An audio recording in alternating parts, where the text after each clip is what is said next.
What affects the result? Anything that the athlete did in his life before that match, but we can certainly say that there is an X factor, specific training, an educational process relating to tennis that stimulates supercompensation of tennis performance, therefore a superior adaptation to the starting point, and is defined by three parameters of training plus one: the volume, which corresponds to the quantity of balls played, the intensities, which corresponds to the loads that we can sustain of the incoming balls, and those that we are able to give to the balls with our technique. Among these, there are certainly the speed, the rotation, the height of the ball, and the position from which the opponent shoots. Density, that is a relationship between the ball's heat and the recovery time, and frequency, that corresponds to the time between one training session and another. If we manage to optimally combine the training parameters, we will be able to maximize the player's supercompensation and performance. Doing this throughout the entire training career will develop much of his or her potential and propel to world-class levels of excellence.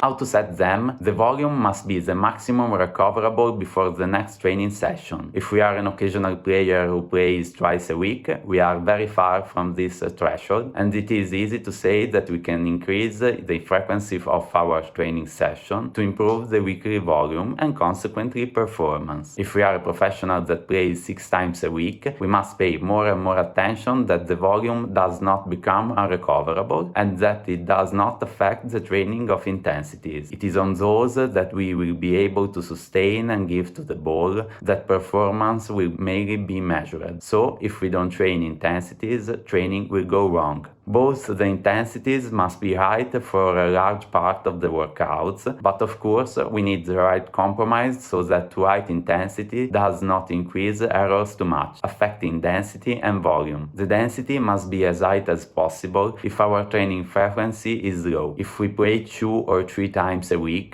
maximizing the number of balls hit per minute has a big impact on the volume and consequently on improvement.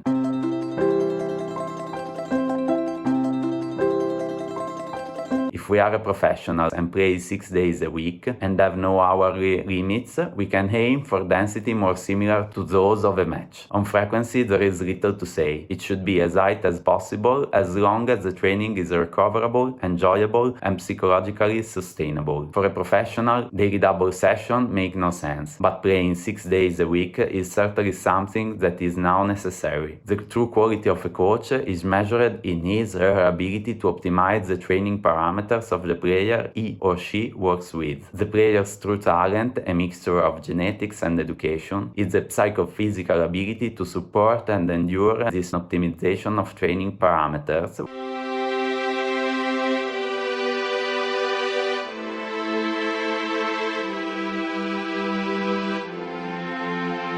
Player continues to express them for a dozen years, that athlete will be one of the best. The problem is that everyone fails in this target, or the training principles are not respected.